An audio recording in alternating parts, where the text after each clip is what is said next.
아니, 치과에서 치료하니까 실손보험에선 보상을 안 해준다. 이렇게 됐던 거예요.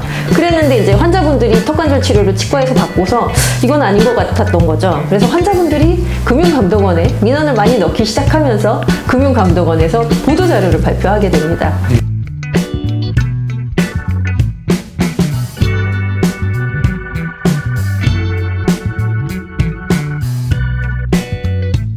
안녕하세요. 치과의사 오희정입니다. 오늘의 주제는요, 그 턱관절 프롤로 주사란 무엇인가 라고 이야기해 주셨는데, 오늘은 그 실손보험에 대해서 이야기해 주신다고 했잖아요. 네. 정확한 설명 좀 부탁드릴게요. 저희가 치과에 오시면 저희 치과에서는 처음에 초진 기록지에 실비보험이 있으신지 없으신지를 체크하는 칸이 있어요. 2009년 10월 이전, 2009년 10월 이후 이렇게 체크하시도록 해놨는데, 대부분 환자분들이 치과에서 왜 실손보험을 물어보지? 그냥 지나치는 경우들이 있으시더라고요. 치과에서 실손보험이 소용이 없을 거라고 생각하시는 거죠.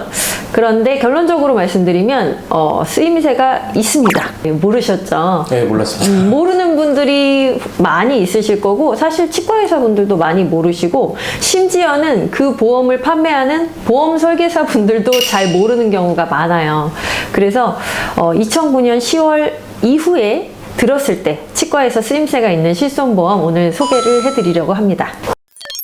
일단 2009년 10월 이전에 있는 분들은, 이전에 실손보험을 가입한 분들의 경우에는 치과에서 할 수 있는 것들이 거의 없다고 보시면 돼요.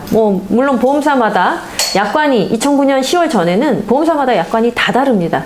그래서 되는 것도 있을 수 있고 상해의 경우 있을 수 있고 다 달라서 제가 뭐라고 딱히 말씀드리긴 어려워요. 근데 2009년 10월 이후에는 실손보험이 모든 보험사가 다 공통으로 표준화 약관을 적용해요.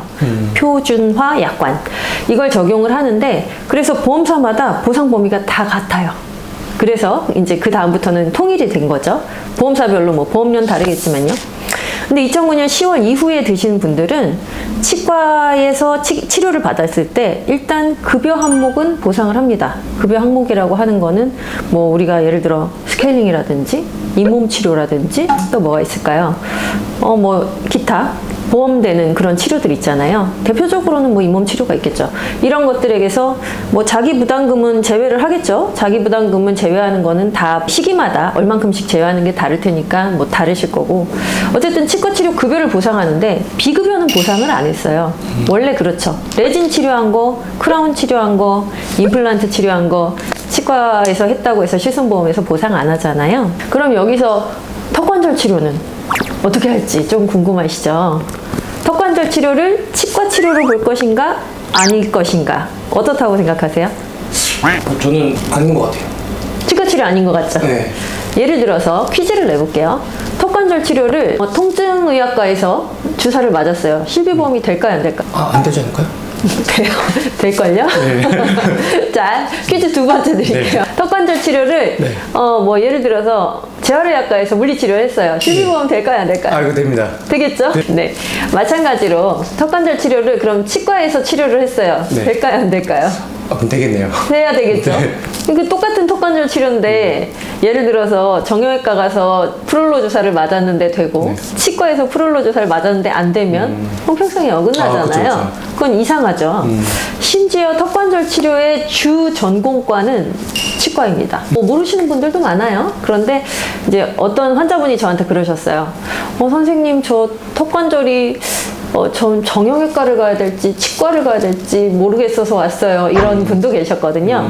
심지어 정형외과 학책에는 턱관절 질환에 대한 진단 분류나 치료 방법이 없습니다. 모르셨죠? 저 몰랐어요. 네. 턱관절 치료는 질환이나 치료에 대해서는 치과에서 세부 전공을 하는 거기 때문에 여러분들도 모르셨으면 이번 기회에 아시면 좋을 것 같고요. 결론적으로는 턱관절 치료는 치과에서 치료를 하지만 치과 치료, 우리가 전통적으로 생각하는 충치 치료나 임플란트 치료하고는 다르다고 보는 거예요. 그래서 이거에 대한 다툼이 좀 예전에는 있어 왔었던 거죠.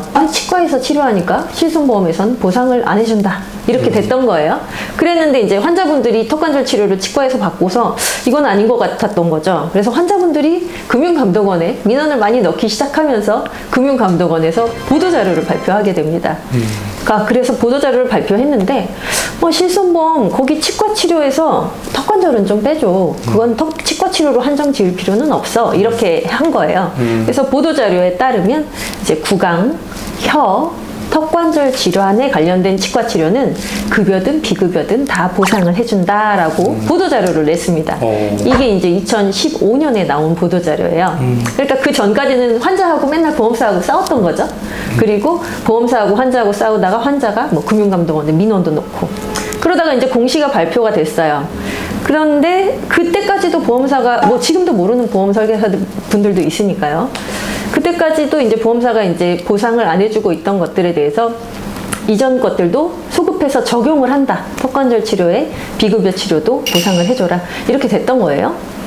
그런데 이제 2016년도에 들어와서 금융감독원에서 다시 또 고시를 또 합니다. 그 K 09부터 14 코드만 이렇게 해당이 되는 걸로. 어쨌든 정리를 하면 치과 치료를 할 때 턱관절 치료에 대해서 검사, CT, 엑스레이, 그리고 물리치료 이런 것들은 원래 급여라서 실손보험에서 보상이 됩니다. 단 2009년 10월 이후라는 단서가 붙는 건 처음에 말씀드렸어요. 그리고 턱관절 치료 중에 비급여 치료로 요즘 각광받고 있는 프롤로 주사, 지난 영상에서 소개시켜드렸던 그 프롤로 주사에 대해서는 법정 비급여 항목이기 때문에 실손보험에서 보상이 됩니다. 되는데 단 예외 조항은 항상 있어요. 우리가 실손보험에 관한 가장 공신력 있는 그 사이트는 생명보험협회거든요. 거기 공시실에 가도 그분들도 맨날 밑줄에 달아놔요. 단 구체적인 상황에 따라 보상이 달라질 수 있음 이렇게 써 있거든요. 그러니까 예를 들어서 환자분이 보험을 들기 전에 보험회사에다가 저 턱관절이 원래 아팠어요 라든지 턱관절 때문에 치료받은 적이 있어요 이런 고지를 먼저 하셨더라면 당연히 못 받을 확률이 높아지고요. 또 외국에 갔다 와서 자격 정지가 됐다거나 기타 여러 가지 환자분들마다 상황이 다를 수 있어요. 그러면 또 못 받을 수 있어요. 그래서 이게 실손보험이 되는 분이 있다 정도로 알아두시고 환자분들마다 보험회사에 직접적으로 문의하셔서 본인이 보상 받으실 수 있는지 알아보시는 것이 가장 좋겠습니다. 오늘도 좋은 꿀팁 말씀 주셔서 너무 감사드립니다. 고생했습니다. 감사합니다. 그리고 이 책 임상 턱관절 프롤로 세라피라는 책에 제가 쓴 건 아니고 윤현옥 원장님, 조용일 원장님, 공승원 원장님께서 공저하신 책인데요. 이 책의 후반 부록편에 제가 방금 말씀드린 실손 의료보험과 턱관절 프롤로 주사의 관계에 대해서 자료를 상세히 정리를 해놨어요. 그리고 저희 치과 블로그에도 같이 올려놨으니까 관심 있으신 치과의사 선생님 되시면 참고하시면 좋겠습니다. 감사합니다.